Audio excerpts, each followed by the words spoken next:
50% ಜೀವ ವಿಮಾ ಪಾಲಿಸಿಗಳು 5 ವರ್ಷಗಳ ನಂತರ ರದ್ದಾಗಿ ಹೋಗುತ್ತವೆ ಎಂದು ನಿಮಗೆ ತಿಳಿದಿದೆ. ಅವುಗಳಲ್ಲಿ ನಿಮ್ಮದು ಒಂದು ಇದೆ. ನಿಮ್ಮ ಜೀವ ವಿಮಾ ಪಾಲಿಸಿಯ ಪ್ರೀಮಿಯಂ ಪಾವತಿಸುವುದನ್ನು ನೀವು ತಪ್ಪಿಸಿಕೊಂಡಿದ್ದರೆ ಮತ್ತು ಅದು ರದ್ದಾಗಿ ಹೋಗಿದ್ದರೆ ನಿಮಗೆ 2 ಆಯ್ಕೆಗಳಿವೆ. ಒಂದೋ ಪಾಲಿಸಿಯನ್ನು ಸರೆಂಡರ್ ಮಾಡಿ ಅಥವಾ ಮೆಚ್ಯೂರಿಟಿಯಲ್ಲಿ ಪಾವತಿಸಿದ ಮೌಲ್ಯವನ್ನು ಆರಿಸಿಕೊಳ್ಳಿ. ಸರಳ ಉದಾಹರಣೆಯೊಂದಿಗೆ ಆಯ್ಕೆಗಳನ್ನು ನೋಡೋಣ.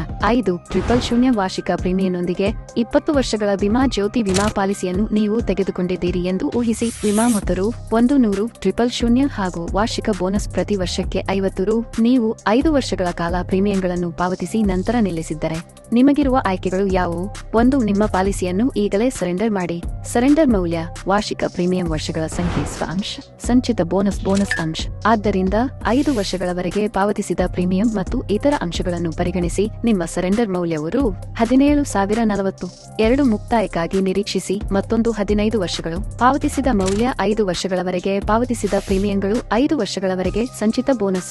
ಪಾವತಿಸಿದ ಪ್ರೀಮಿಯಂಗಳು ಮತ್ತು 5 ವರ್ಷಗಳವರೆಗೆ ಸಂಚಿತವಾದ ಬೋನಸ್ ಅನ್ನು ಆಧರಿಸಿ ಪಾವತಿಸಿದ ಮೌಲ್ಯವು 15 ವರ್ಷಗಳಲ್ಲಿ ಸುಮಾರು ರು. 50,000. ಸರಳವಾಗಿ ಹೇಳುವುದಾದರೆ ಪಾವತಿಸಿದ ಮೌಲ್ಯವು ಮುಂದಿನ 15 ವರ್ಷಗಳಲ್ಲಿ ನಿಮಗೆ ಸರೆಂಡರ್ ಮೌಲ್ಯಕ್ಕಿಂತ ಹೆಚ್ಚಿನ ಮೊತ್ತವನ್ನು ನೀಡುತ್ತದೆ.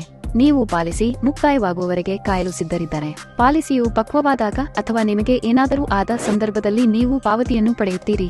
ಆದ್ದರಿಂದ ಒಂದು ಒಪ್ಪಂದ ಇಲ್ಲಿದೆ. ನಿಮಗೆ 2 ಆಯ್ಕೆಗಳಿವೆ.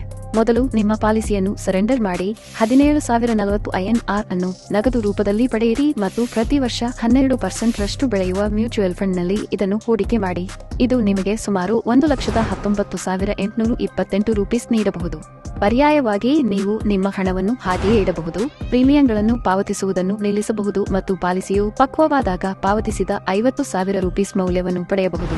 ಆಯ್ಕೆ ನಿಮ್ಮದು.